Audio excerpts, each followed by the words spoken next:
C'est la Bible noir sur blanc. Bienvenue, bonne étude, que Dieu vous bénisse abondamment et c'est parti. Chers frères et sœurs, chers amis, que la paix et la grâce de Dieu soient avec vous tous. En ce matin, chers amis, nous avons encore le privilège d'être ensemble, en famille, pour pouvoir méditer sur la parole de Dieu. Le titre de notre méditation pour ce matin, chers amis, c'est « L'amour qui trépasse, embrasse, dépasse et surpasse ». L'amour qui trépasse, embrasse, dépasse et surpasse. C'est le titre de notre méditation pour ce matin. Mais avant d'aller plus loin, chers amis, nous prions. Tante Père Céleste, en cet instant, nous allons méditer sur ta parole. Nous allons contempler ton amour. Permets que par la puissance de ton bon esprit, tu nous enseignes toutes choses et qu'ainsi, nous puissions grandir en sagesse, en stature et en grâce et fonder dans cet amour au nom de Jésus. Amen. Chers amis, l'amour qui trépasse, embrasse, dépasse et surpasse. Chers amis, la première chose que nous devons savoir, dans la parole de Dieu, on dit que Dieu est amour. Cet amour dont Dieu est l'amour qui trépasse en Jésus-Christ à notre place. Dieu est l'amour qui trépasse en Jésus-Christ à notre place. C'est ce que nous voyons, chers amis, dans Jean 3,16. Qu'est-ce qu'il a dit? Car Dieu a tant aimé le monde, il a donné son Fils unique, afin que quiconque croit en lui ne périsse point, mais qu'il ait la vie éternelle. Car Dieu a tant aimé le monde. Dieu a tant aimé le monde, il a donné son Fils unique, afin que quiconque croit en lui ne périsse point, mais qu'il ait la vie éternelle. Mais en la personne de Jésus-Christ, qui a été crucifié, ou bien qui est mort pour nous, chers amis, c'est l'amour. C'est l'amour qui est trépassé pour nous, qui est passé de la vie à trépas pour nous. Regardez ce qu'il a dit, chers amis, dans 1 Jean 3, verset 16. Il dit, nous avons connu l'amour en ce qu'il a donné sa vie pour nous. Nous aussi, nous devons donner notre vie pour les frères. Donc, nous avons connu l'amour en ce qu'il a donné sa vie pour nous. En la personne de Jésus-Christ, l'amour a donné sa vie pour nous. Et Dieu est amour. Donc, Dieu est l'amour qui trépasse en Jésus-Christ à notre place. Et chers amis, encore une fois, nous devons savoir également que Dieu est l'amour qui embrasse notre humanité dans toute sa surface. Qu'est-ce que j'ai dit, chers amis? Dieu est l'amour qui embrasse notre humanité dans toute sa surface. Oui, chers amis, Dieu a pris en la personne de Jésus-Christ, Dieu a pris notre humanité. Regardez ce qu'il a dit, chers amis, dans Hébreux 2, versets 10 à 18. Hébreux 2, versets 10 à 18, chers amis. Il est dit, il convenait, en effet, que celui pour qui et par qui sont toutes choses et qui voulait conduire à la gloire beaucoup de fils, éleva à la perfection par les souffrances le prince de leur salut. Car celui qui sanctifie et ceux qui sont sanctifiés sont tous issus d'un seul. C'est pourquoi il n'a pas honte de les appeler frères. Jésus n'a pas honte de nous appeler frères. Il dit, lorsqu'il dit, j'annoncerai ton nom à mes frères, je te célébrerai au milieu de l'assemblée, et encore, je me glorifierai en toi. Et encore, moi, me voici, moi et les enfants que Dieu m'a donnés. Il continue pour dire, chers amis, ainsi donc, puisque les enfants participent au sang et à la chair, il a également participé lui-même, afin que par la mort, il anéantit celui qui a la puissance de la mort, c'est-à-dire le diable, et qui délivra tous ceux qui, par crainte de la mort, étaient toute leur vie retenus dans la servitude. Car, assurément, ce n'est pas à des anges qu'il vient en aide, mais c'est à la postérité d'Abraham. En conséquence, il a dû être rendu semblable en toutes choses à ses frères, afin qu'il fût un souverain sacrificateur miséricordieux et fidèle dans le service de Dieu pour faire l'expiation des péchés du peuple. Car ayant été tenté lui-même dans ce qu'il a souffert, il peut secourir ceux qui sont tentés. Amen. Donc, chers amis, Dieu est l'amour qui embrasse notre humanité dans toute sa surface. Dieu s'est rendu semblable à nous en toutes choses. Il a même été tenté comme nous, sans même commettre de péché. Il a embrassé notre humanité afin d'écraser celui qui a la puissance de la mort, celui qui a fait nous souffrir. Il l'a écrasé. Donc, chers amis, aujourd'hui, nous pouvons nous approcher avec assurance du trône de cette grâce pour obtenir faveur et miséricorde, car ayant été tenté comme nous, il peut secourir tous ceux qui sont tentés. Quel est cet amour, chers amis? La troisième chose que nous devons savoir, chers amis, c'est que Dieu est l'amour qui dépasse notre faiblesse dans sa grâce. Qu'est-ce que j'ai dit, chers amis? Dieu est l'amour qui dépasse notre faiblesse dans sa grâce.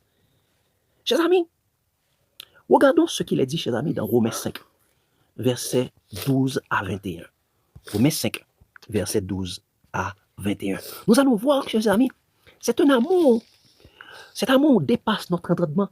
C'est un amour qui nous dépasse, notre faiblesse.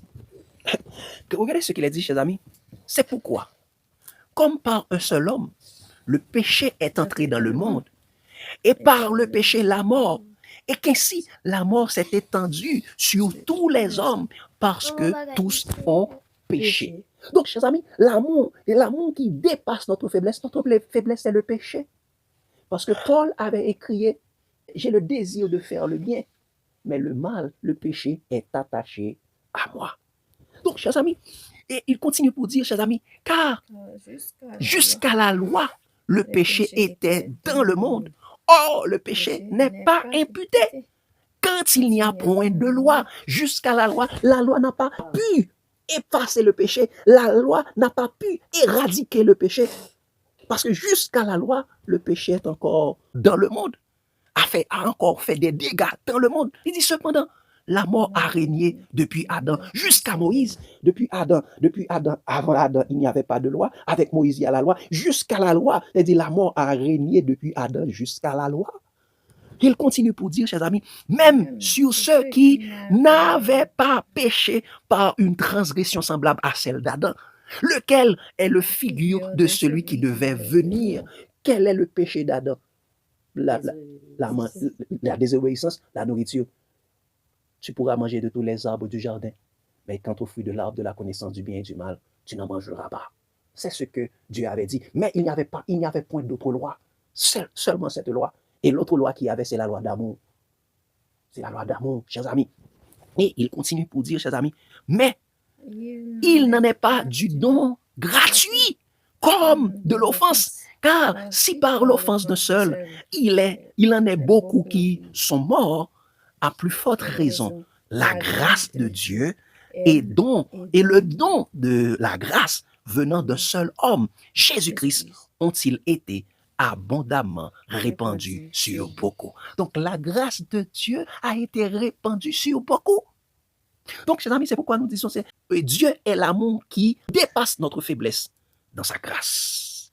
Il continue pour dire, chers amis, et il n'en est pas du don comme de ce qui est arrivé par un seul qui a péché.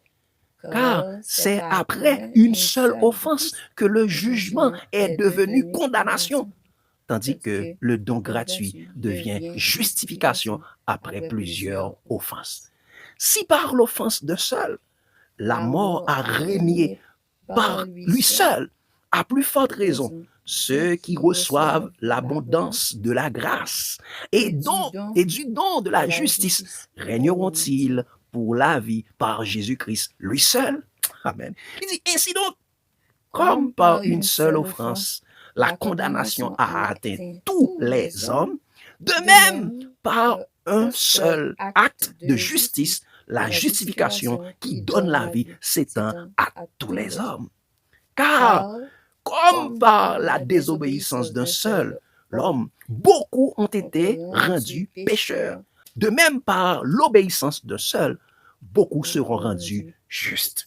Or, la loi est intervenue pour que l'offense abondât. Et quoi? La loi est intervenue pour que l'offense abondât. Là où il y a de la loi, chers amis, là il y a beaucoup de péché. Le péché abondât. Et il continue pour dire, mais là où le péché a abondé, la grâce a surabondé.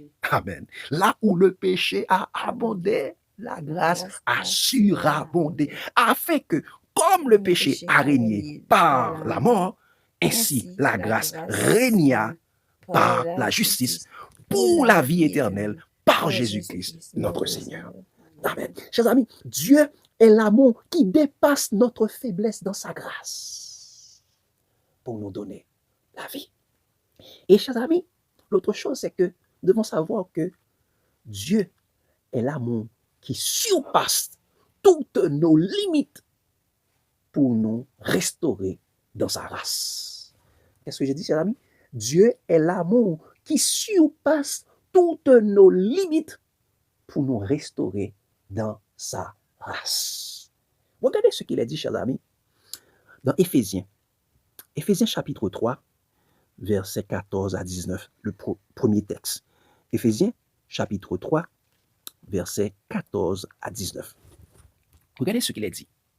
Il dit, à cause de cela, je fléchis les genoux devant le Père. Le Père d'amour. Dieu est amour. Il dit, duquel tire son nom toute famille dans les cieux et sur la terre. Toute famille dans les cieux et sur la terre. Donc, Dieu est le Père de toute famille dans le ciel et sur la terre.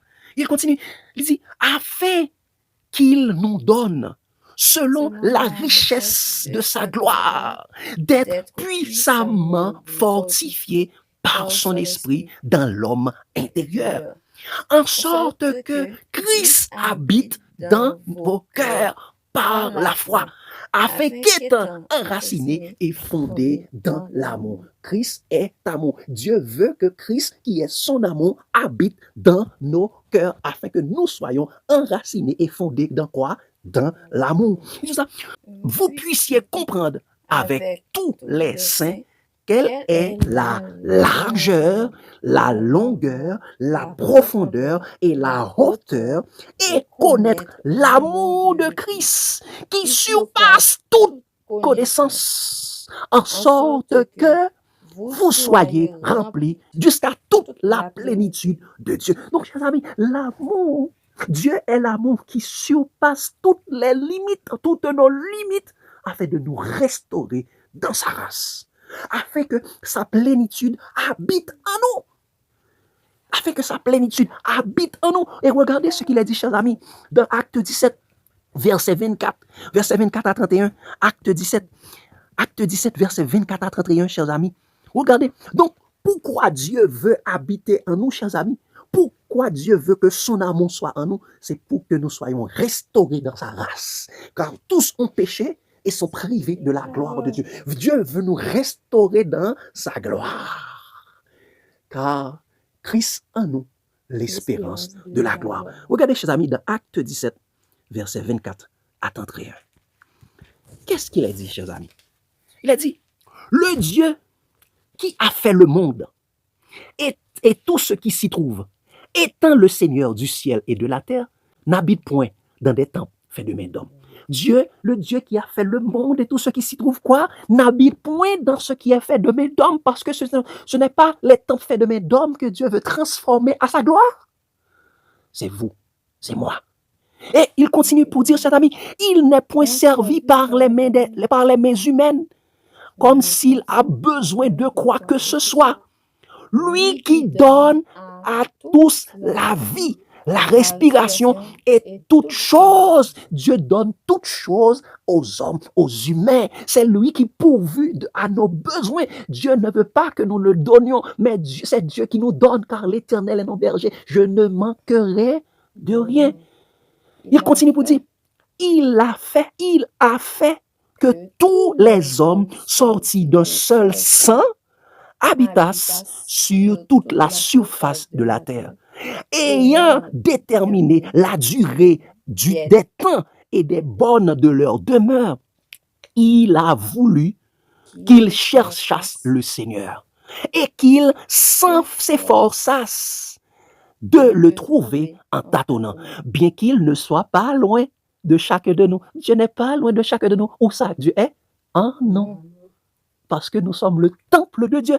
Et il continue, disons ça, car en lui, nous avons la vie, le mouvement et l'être.